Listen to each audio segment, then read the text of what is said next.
اللہم صلی علی محمد و آل محمد وعجل فرج آل محمد۔ بسم اللہ الرحمن الرحیم۔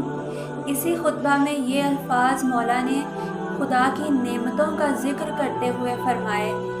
اس نے تمہارے لیے کان بنائے تاکہ ضروری اور اہم چیزوں کو سن کر محفوظ رکھیں، اور اس نے تمہیں آنکھیں دی ہیں تاکہ وہ کوری و بے بصری سے نکل کر روشن و ضیابار ہوں، اور جسم کے مختلف حصے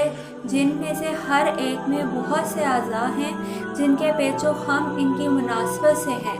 اپنی صورتوں کی ترکیب اور عمر کی مدتوں کے تناسب کے ساتھ ساتھ ایسے بدنوں کے ساتھ جو اپنی ضروریات کو پورا کر رہے ہیں، اور ایسے دلوں کے ساتھ جو اپنی غذائے روحانی کی تلاش میں لگے رہتے ہیں، علاوہ دیگر بڑی نعمتوں اور احسان مند بنانے والی بخششوں اور سلامتی کے حصاروں کے۔ اور اس نے تمہاری عمریں مقرر کر دی ہیں جنہیں تم سے مخفی رکھا ہے، اور گزشتہ لوگوں کے حالات و واقعات سے تمہارے لیے عبرت اندوزی کے مواقع باقی رکھ چھوڑے ہیں۔ ایسے لوگ جو اپنے حظ و نصیب سے لذت اندوز تھے اور کھلے بندے آزاد پھرتے تھے، کس طرح امیدوں کے برآنے سے پہلے موت نے انہیں جا لیا، اور عمر کے ہاتھ نے انہیں انہی امیدوں سے دور کر دیا۔ اس وقت انہوں نے کچھ سامان نہ کیا کہ جب بدن تندرست تھے، اور اس وقت عبرت و نصیحت حاصل نہ کی کہ جب جوانی کا دور تھا۔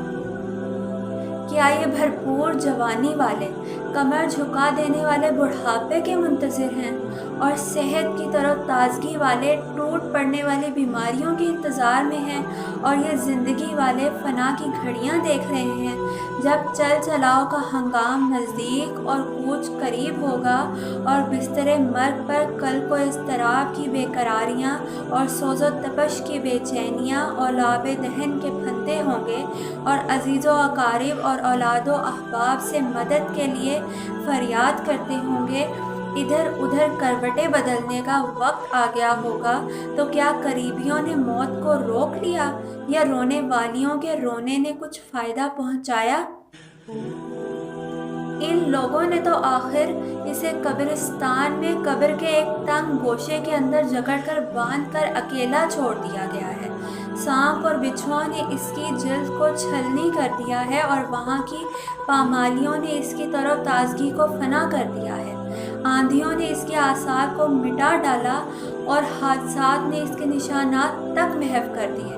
تر و تازہ جسم لاغر و پزمردہ ہو گئے، اور ہڈیاں گل سڑ گئیں، اور روحیں گناہ کے بارے گراں کے نیچے دبی پڑی ہیں، اور غیب کی خبروں پر یقین کر چکی ہیں، لیکن ان کے لیے اب نہ اچھے عملوں میں اضافے کی کوئی صورت ہے، اور نہ بدعمالیوں سے توبہ کی کچھ گنجائش۔ کیا تم انہی مر چکنے والوں کے بیٹے، باپ، بھائی اور قریبی نہیں ہو؟ آخر تمہیں بھی تو ہو بہو انہی کے حالات کا سامنا کرنا ہے، اور انہی کی راہ پر چلنا ہے، اور انہی کی شاہراہ پر گزرنا ہے،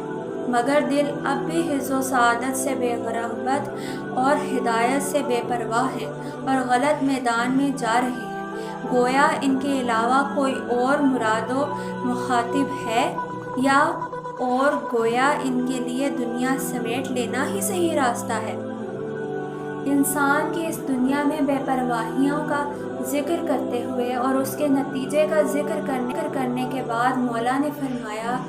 یاد رکھو کہ تمہیں گزرنا ہے صراط پر، اور وہاں کی ایسی جگہوں پر جہاں قدم لڑکھڑانے لگتے ہیں اور پیر پھسل جاتے ہیں، اور قدم قدم پر خوف و دہشت کے خطرات ہیں۔ اللہ سے اس طرح ڈرو جس طرح وہ مرد زیرہ کو دانہ ڈرتا ہے، کہ جس کے دل کو عقبیٰ کی سوچ بچار نے اور چیزوں سے غافل کر دیا ہو، اور خوف نے اس کے بدن کو تاب و کلفت میں ڈال دیا ہو، اور نماز شب نے اس کی تھوڑی بہت نیند کو بھی بیداری سے بدل دیا ہو، اور امید و ثواب نے اس کے دن کی تپتی ہوئی دوپہریں پیاس میں گزرتی ہوں، اور زہد و ورع نے اس کی خواہشوں کو روک دیا ہو، اور ذکر الہی سے اس کی زبان ہر وقت حرکت میں ہو، خطروں کے آنے سے پہلے اس نے خوف کھایا ہو، اور کٹی پھٹی راہوں سے بچتا ہوا سیدھی راہ پر ہو لیا ہو، اور راہ مقصود پر آنے کے لیے سیدھا راستہ اختیار کیا ہو، نہ خوش فریبیوں نے اس میں پیچ و تاب پیدا کیا ہو اور نہ مشتبہ باتوں نے اس کی آنکھوں پر پردہ ڈالا ہو۔ بشارت کی خوشیوں اور نعمت کی آسائشوں کو پا کر میٹھی نیند سوتا ہے اور امن چین سے دن گزارتا ہے، اور وہ دنیا کی عبورگاہ سے قابل تعریف سیرت کے ساتھ گزر گیا اور آخرت کی منزل پر سعادتوں کے ساتھ پہنچا۔ وہاں کے خطروں کے پیش نظر اس نے نیکیوں کی طرف قدم بڑھایا اور اچھائیوں کے لیے اس وقفہ حیات میں تیز گام چلا۔ طلب آخرت میں دل جمی اور رغبت سے بڑھتا گیا اور برائیوں سے بھاگتا رہا، اور آج کے دن کل کا خیال رکھا اور پہلے سے اپنے آگے کی ضرورتوں پر نظر رکھی۔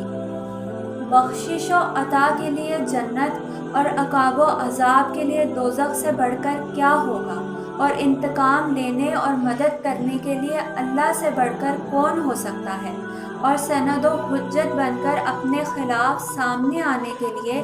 قرآن سے بڑھ کر اور کیا ہے۔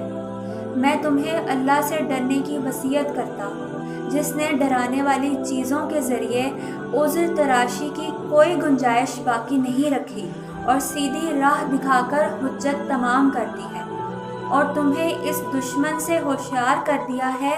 جو چپکے سے سینوں میں نفوذ کر جاتا ہے اور کانا پوسی کرتے ہوئے کانوں میں پھونک دیتا ہے، چنانچہ وہ گمراہ کر کے تباہ و برباد کر دیتا ہے اور وعدے کر کے طفل و تسلیوں سے ڈھارس بندھائے رکھتا ہے۔ پہلے تو بڑے سے بڑے جرموں کو سوار کر سامنے لاتا ہے اور بڑے بڑے مہلک گناہوں کو ہلکا اور سبک کر کے دکھاتا ہے، اور جب بہکائے ہوئے نفس کو گمراہی کے دھڑے پر لاد دیتا ہے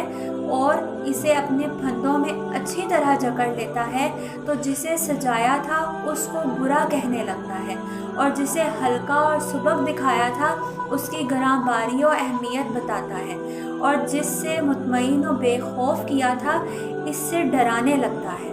اللہ اکبر۔ یعنی کہ اس پارٹ میں مولا نے شیطان کے متعلق فرمایا ہے کہ شیطان ہماری برائیوں کو پہلے ہمارے سامنے سجا کر دکھاتا ہے اور ہمیں اس کے متعلق بہت زیادہ دلاسا دیتا ہے کہ تم کچھ غلط نہیں کر رہے، یہ انسانی فطرت کا تقاضا ہے۔ لیکن جب وہ اس کے اندر جکڑ جاتا ہے اور وہ برائی اس کو گھیر لیتی ہے تو پھر اس کو کہتا ہے کہ تم نے کیا کیا،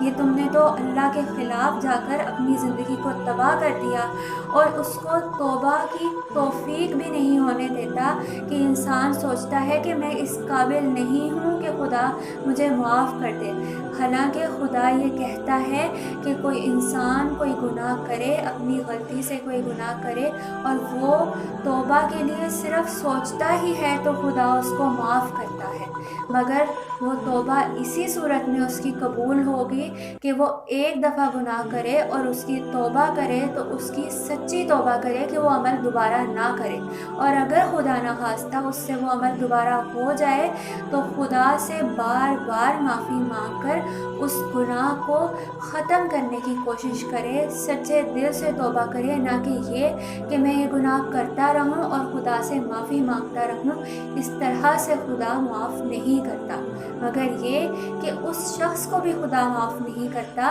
کہ جو توبہ کرنے کی توفیق رکھتے ہوئے بھی توبہ نہ کرے۔ اس سے اگلا حصہ انسان کی پیدائش کے متعلق ہے جو اگلے پارٹ میں انشاءاللہ بیان ہوگا۔